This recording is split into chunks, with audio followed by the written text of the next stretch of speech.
Hi everybody, it's me Maria. Happy New Year's. I hope you had a great New Year's Eve. Today is January 3rd, 2012. We're finally here. So I'm very excited about it, and hopefully I'm getting better with these video blogs. I'm still get very nervous. Believe it or not, I am camera shy. Not when I have to do music videos or background for one of the TV shows I was on, but Lord help me when I go for my third edition in February.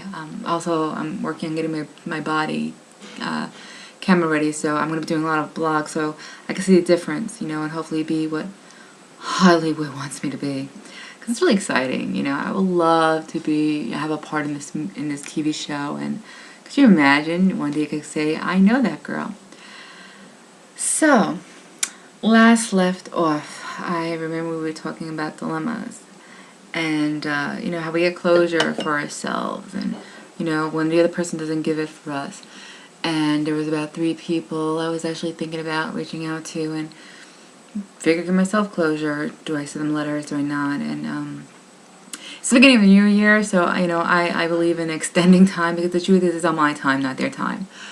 So I'm going to tackle dilemma number 1, who happens to be an ex-boyfriend of mine. And, I wrote about him in one of my things, one of my stories, my blogs, and what happened was it wasn't such a great breakup. But a few months later, he got back in contact with me, and at first, I was surprised. I couldn't believe it, considering how we left off with a nasty breakup. Let's just leave it like that. It was very nasty and painful and hurt me a lot. And I couldn't understand why, he was reaching out to me. So I spoke about it with different people, and even people that knew him, people that didn't know him, people knew of him, and everyone, told me, which is a lot of people, by the way, but it sounds like that. But everyone said, he reached out for you after such an amount of time, which 4 months after our nasty breakup, and it's not about, trying to make amends with you as a friend or anything like that. It's about because he has an agenda. And at first I didn't believe it. But something else happened. The same time I heard from him, I heard from another person I haven't spoken to in 3 years. And not that I was in a dating relationship with that person, but our friendship ended, and once again, a nasty way. It broke up in a nasty way. And he reached out to me. So I compared the way how both men addressed me. And I'm gonna actually talk about that. So I'm grabbing my glasses, because unfortunately I'm blind as a bat, and I don't have contacts yet. So, here we go. I'm going to first talk about my blog. It's called Arrivederci Bambino, and I'll put the link on my YouTube page, so you guys want to read it, you can read about it.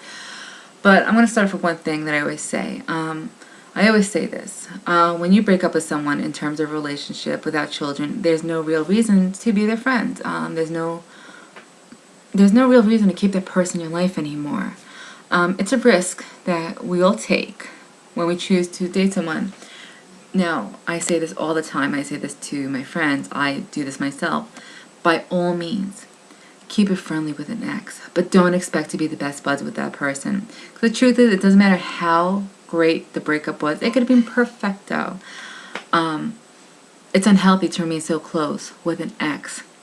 Now, some people have sex with an ex, but that's a whole different topic. And there's nothing wrong with that. Sometimes you get horny. Once again, a whole different topic about that. So, back on track. So, it explains a little bit, why I use Bozo. I call him Bozo as an example, because the truth is, that's what he is. He's a clown. And explains about what led up to our breakup, how he treated me, how he always put the blame on me for everything. Everything was my fault. This guy could be blue, and it was my fault. This guy is blue. He did some really nasty things, and he wasn't a nice man. So, the whole time, and I'll never forget, when we were talking stuff like that, because we weren't, officially out, dating-wise, but he used to tell me, you could go to the clubs, you could go dance, you could dance with the guys, you could let them buy you drinks, but as you're leaving the club, call me. And remember, don't cheat on me. Don't you cheat on me. And I'm trying to imitate him the best way I can. Shortly after I broke up, I find out, through some of his closest friends and their girlfriends, that Bozo was cheating on me with some little garden hoe.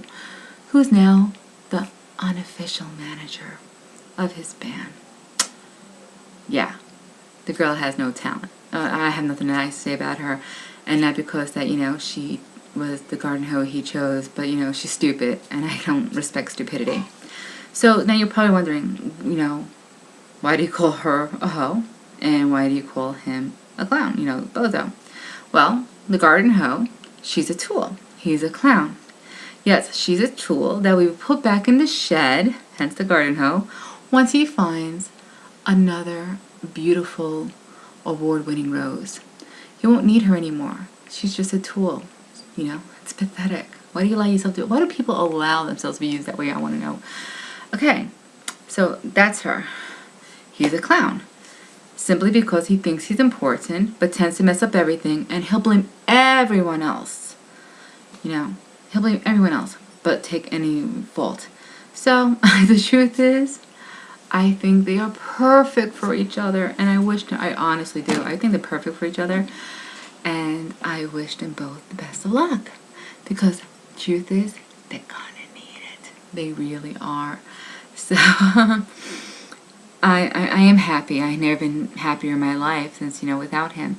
So, Bozo, like I said, got in contact with me, I would say, 4 months after the nasty breakup, and the way how he did it, and my computer just seemed to have lost it. But how the hell did it go? It started off with like, so are you calm down enough to talk, or are we, we're gonna go ahead and start insulting each other again? Now, usually after 4 months of not speaking to someone, wouldn't you want to say, hey, how you doing? How's life treating you? You don't even have to mention the fight yet. Just, how you doing? How's life treating you? Let's talk. The whole conversation for 2 days have been Viva chats on a window. He never bothered to pick up the phone and actually speak to me like a decent human being, or like a man would. A real man would do that, would pick up the phone and say, hey, we need to talk. So, those are signs you got to keep out for, because the truth is he's not showing you any respect. And like I said, it took 2 days of talking with him, and he asked me to do him a favor, and I it started triggering my anxiety, and I couldn't handle it, so I blocked him, and I haven't spoken to him since. Not that he did anything wrong, he didn't do anything wrong, so I want to make sure everybody understands that. But this is the difference where I learned where the truth was how he wasn't so sincere as to Tom, who is sincere, because he wrote, hello Maria, it's me, Tom. How are you, of course. I'm in a better place than I was when I chose to run away from you instead of being your friend. And then he goes on to say, I am sad about the way which we parted. You did mean a lot to me, and that intimidated me. That's not your fault at all. I hope you're doing okay. So, that's when I realized that's sincere. That's humble. That's honesty. That's a good man right there. That's someone that wants to truly make amends with me and has no hidden agenda. And it's a very personal letter, so I'm sorry I'm not going to read it to the world. But in those few lines to the other one, I saw what was really going on, so I chose to walk away. So the point of my dilemma is, excuse me, let sleeping dogs lie where they lay. There's no reason to allow Bozo back into my life. We could all act. He's a very good actor. We could all act. We could all act and be fantastically so sincere, so sorry to get what we want. He sees me moving upward and going places that he wants to be at. And I hope he gets there on his own path. And I hope, that he learns valuable lessons that he needs to learn. Like I had to learn valuable lessons that I had to learn. But distance is the best thing to do right now between him and I. So, dilemma number 1, Bozo is out. I'm not going to bother sending the email that I was originally writing to him. If he sees this, I could guarantee he's going to go ballistic, and I'm sure I'll hear from him, and I'll be prepared for the attack. And Bozo, I'm not afraid of you. So just so you know that, I'll be prepared for you. And if you don't go ballistic and you want to reach out to me and actually say, hey, let's have a conversation, you have my number. Pick up the phone and speak to me like a decent human being, because that's the last time I checked you were, was human. Anyway, I'm going to end this. It was fantastic speaking with all of you guys. Before I let you all go, I want to let you all know before I let you all go, is that I have been drinking this fantastic wine. It's a Moscato, and it is from Barefoot. Now, we're all on a budget, especially at the beginning of the New Year's, but this only cost, I believe, I got it for like $8.99, and it's delicious. So I recommend for all of you guys to try it out and like let me know what you think about it. If you have any wines you want to recommend me to try or taste, whatever, hell, if you want to buy me a bottle, I'll always take it. But I will broadcast and talk about it. Also, a feedback about what I speak about, or opinions or comments, you could always reach me. I'm going to give you my email. It's maria@delucaevents.vpweb.com.